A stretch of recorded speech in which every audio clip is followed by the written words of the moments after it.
तो दोस्तों, आदाब, नमस्ते, सत श्री अकाल। मैं मुज़फ़्फ़र ख़ानी जी। आज की जो मेरी स्टोरी है, कहानी है, बहुत ही दिलचस्प और बहुत ही रोचक है, बहुत ही इंटरेस्टिंग है। कहानी जो है तो दिल्ली की है और ये कहानी का कैरेक्टर भी जो है तो दिल्ली में रहते हैं। कहानी दो दोस्त, जिगरी दोस्त और करीबी रिश्तेदार, एक दूसरे के रिलेटिव्स,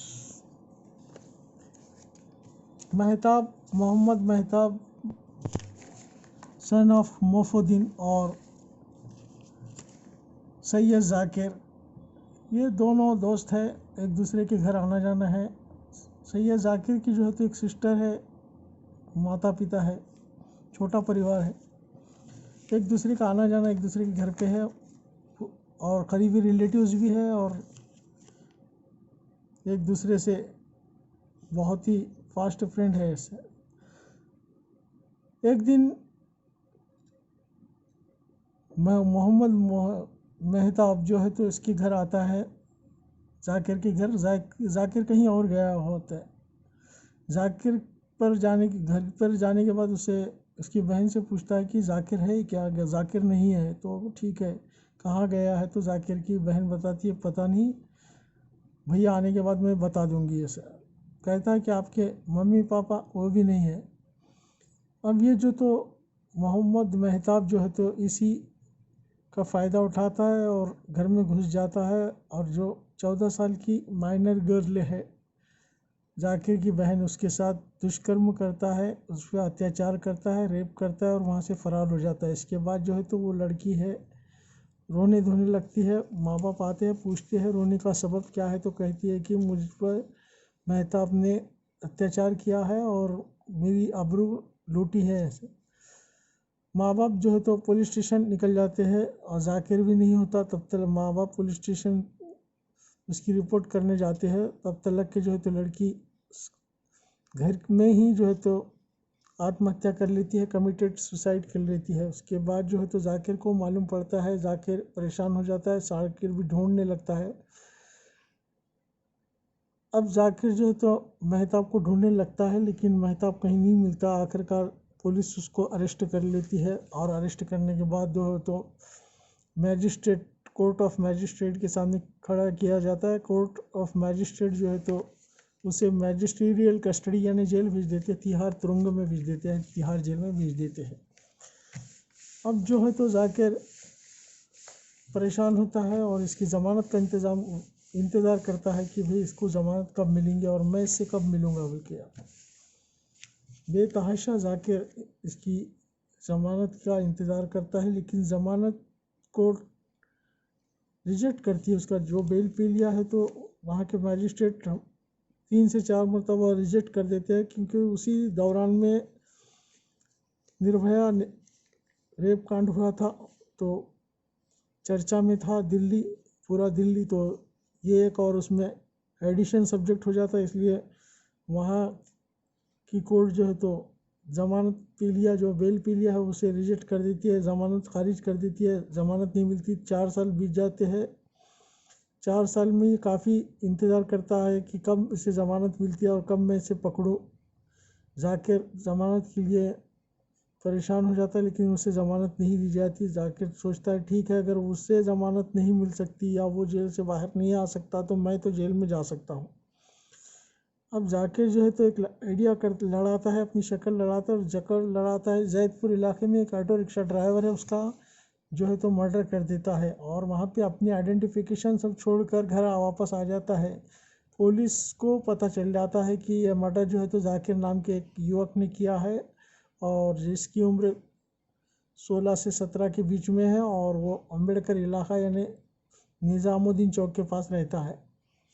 पुलिस इसे जो है तो अरेस्ट कर लेती है और अरेस्ट करने के बाद इसे भी मैजिस्ट्रेट के सामने खड़ा किया जाता है। इस मैजिस्ट्रेट इसे कस्टडी में भेज देते हैं, जेल भेज देते हैं, तिहाड़ तुरंग में भेज देते हैं, तिहाड़ जेल में चले जाता है। अब ये कहता है कि भाई मुझे तो इसी दिन का इंतज़ार था, क्योंकि मैं कई रातों से सो नहीं पाया, मेहताब से कब मिलूँ और कब नहीं, बोलकर ऐसे। अब ये अपने साथी जो कैदी होते हैं वहाँ पे, तो उनसे इंक्वायरी करता है कि मेहताब नाम का जो कैदी है कहाँ पे है, तो पता चलता है कि 8 नंबर बैरक्स में उसे डाल रखा गया है जो फर्स्ट फ्लोर पे है। और इसकी उस वक्त उम्र कम होने की वजह से, 17 साल होने की वजह से इसे मुंडा बैरक में रखा जाता है। मुंडा एक सेल है जहाँ पे बिलो 18 ईयर्स के लड़कों को रखा जाता है। मुंडा वार्ड में बिलो 20 ईयर्स जितने भी लोग हैं उनमें मुंडा वार्ड में रखा जाता है। अब ये सोचता है कि मैं 8 नंबर में कैसे पहुंचूं। अब ये जो है तो वहाँ पे अपने ही साथियों से, जो उसके इनमेट से साथी है, उसके जो साथ में उठते बैठते कैदी, ये भी कैदी है, तो उनसे ये लड़ाई झगड़ा करता है, उनके उससे गाली गलौज करता है, उनको रात दिन लड़ता झगड़ता है, फिर माफ़ी मांगता है, फिर लड़ता है, फिर माफ़ी मांगता है, उन्हें गालियाँ देता है। वो ऐसे खूब पीटते हैं, इतना भी पीटते हैं कि कई मरतबा ये ज़ख्मी हो जाता है, जबकि इसे पुलिस को मेडिकल में भी ले जाना पड़ता है, 2-3 मरतबा मेडिकल भी लेके जाती है। तो कहते हैं कि भाई ये तो बहुत ही पीटे जा रहा है, और ये भी एक एप्लीकेशन करता है जेलर के नाम से कि यहाँ के जो सीनियर लोग हैं मुझे बहुत मारते पीटते हैं, लिहाजा मेरा जो है तो बैरक बदल दिया जाए और मुझे जेल नंबर 8 में शिफ्ट किया जाए। जेलर के नाम से एक एप्लीकेशन अर्जी देता है, और जेलर जो है तो उस अर्जी को मंजूर कर लेता है, उसे 8 नंबर में भेज देता है। अब ये कहता है कि चलो अपने मकसद में अपन कामयाब हो गए, अब मैं तो मेहताब के करीब आ चुका हूँ। मेहताब कहाँ है, तो उसे पता चलता है कि मेहताब तो ऊपर है, फर्स्ट फ्लोर पे ऐसा। दरमियान में कहता है यार ये मारे कैसा ऐसे मेहताब को, यहाँ पे तो कोई औजार नहीं है, कोई चीज़ नहीं है, कोई साधन नहीं है, तो ये जो इसे मैं इन्हें कैदियों को जो इस प्लेट में खाना दिया जाता है वो होती है मेटल की प्लेट्स। तो ये उसी प्लेट को चुरा कर रखता है, और 2-3 प्लेट चुराने के बाद उसका जो है तो धारदार शार्प एज वेपन बनाता है, धारदार शस्त्र बनाता है, और मौके का इंतज़ार करता है। देखता है कि डेली जो है तो मेहताब और उसके साथी और बाकी के भी जो कैदियां हैं उन्हें प्रार्थना स्थल सुबह सुबह ले जाया जाता है सुबह। तो सुबह 10 बजे ये लोग अपने अपने बैरक से निकल के प्रार्थना स्थल ग्राउंड में जाते हैं, वहाँ प्रार्थना होती है, वहाँ उसके बाद प्रार्थना के बाद चाय होती है, नाश्ता होता है, फिर वापस अपने बैरिकेड्स में आते हैं ये लोग। अब ये जो है तो परेशान हो जाता है, कहता है कि मौका कब मिलेगा। तो एक दिन अब इसे पता चलता है कि मेहताब जो है तो थोड़ा लेट जाता है और थोड़ा लेट आता है, तकरीबन 5 मिनट लेट जाता है ये सब कैदियाँ जाने के बाद। तो ये टोटल गिनती भी करते रहता है कि टोटल कितने कैदी और सबसे आखिरी में कौन। तो ये मेहताब ही सबसे आखिरी में जाता है और सबसे आखिरी में आता है। 29 जून को इसे चांस मिल जाता है। ये 29 जून को फर्स्ट बैरक, जो फर्स्ट फ्लोर का बैरक पे जिस वहाँ पे मेहताब को रखा गया वहाँ पे चले जाता है, और मल्टीपल स्टैबिंग करता है, यानी एक जैसा लगातार उसके पेट में वो धारदार शस्त्र मारता है, लगातार मारता है, वो चिल्लाने लगता है, लहू लुहान हो जाता है, ये उसकी पूरी आंत बाहर निकाल देता है। बाद में जो है तो वहाँ के जेल सुरक्षा गार्ड आ जाते हैं, कैदियाँ भी भाग कर आते हैं और देखते हैं क्या मंजर है। तो मंजर जो है तो ये नीचे गिर गया है, मेहताब खून में लहू लुहान है, उसे फ़ौरन तिहाड़ जेल की ही अस्पताल में ले जाया जाता है, लेकिन वहाँ पे खून ज़्यादा बहने की वजह से उसे दीन दयाल उपाध्याय हॉस्पिटल, जो गवर्नमेंट का ही, वहाँ पे ले जाया जाता है, लेकिन वहाँ पे उसकी 2 घंटे के बाद मौत हो जाती है। तो ये कहता है कि अब मैं मेरे मकसद में कामयाब हो चुका हूँ और मुझे अब अरेस्ट कर लीजिए।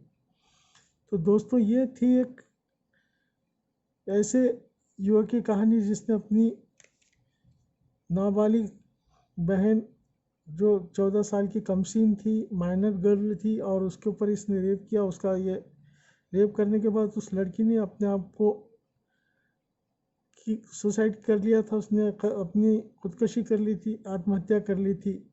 आमतौर पे जुर्म करने के बाद जेल जाना चाहते हैं, मगर कोई ऐसा भी है कि जो जुर्म करने के लिए जेल जाता है। तो उसी में से ये एक जाकिर हुआ करता, और जो एक ऑटो रिक्शा ड्राइवर का भी मर्डर करता है जेल जाने के लिए, और अपनी आइडेंटिटी भी छोड़ आता है।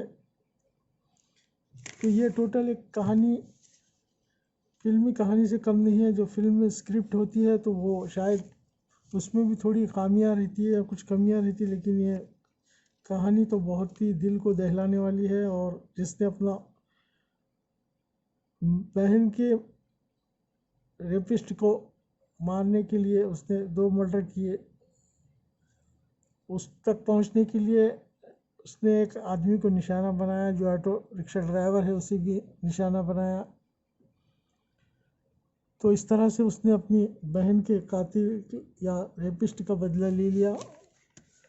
अब उसे जो है तो जो भी सज़ा होंगी, उसने कहा है कि मुझे जो भी सज़ा होंगी, अब मुझे अगर सूली पे भी चढ़वा दिया जाए तो मुझे अब परवाह नहीं है, क्योंकि मेरा जो मकसद था 6 साल से जिस आग में मैं झुलस रहा था, आज मेरी वो जो मेरी प्रतिज्ञा थी वो पूरी हो गई। ऐसा कहता है जेल स्टाफ, जेल ऑफिशियल इसे पूछते हैं कि भाई आपका मकसद क्या था, इसको मोटिव क्या था इसे मारने के पीछे। तो कहता है कि मैं तकरीबन 6 साल से इसका रास्ता देख रहा था कि ये कब मुझे गठेगा, बल्कि आज मैंने अपनी बहन की जो है तो आबरू का और बहन के जाने का बदला ले लिया हूँ, और अब मुझे कोर्ट चाहे कुछ भी सज़ा दे। तो एक ऐसा भाई जो अपनी बहन के प्यार में इतना पागल, जिसने अपनी ज़िंदगी को दांव पे लगा दी, आज उसकी ज़िंदगी जेल में जा रही है, शायद उम्र कैद भी हो जाएगी, ज़िंदगी तमाम ख़त्म होने पे है, लेकिन उसने अपनी तमाम ज़िंदगी अपनी बहन के खातिर लगा दी, दांव पे लगा दी। तो दोस्तों ये थी कहानी आज की, और आपको कैसी लगी मुझे ज़रूर बताइएगा, कमेंट्स कीजिएगा, लाइक और शेयर कीजिए, और मेरे चैनल को सब्सक्राइब कीजिए। Thank you very much.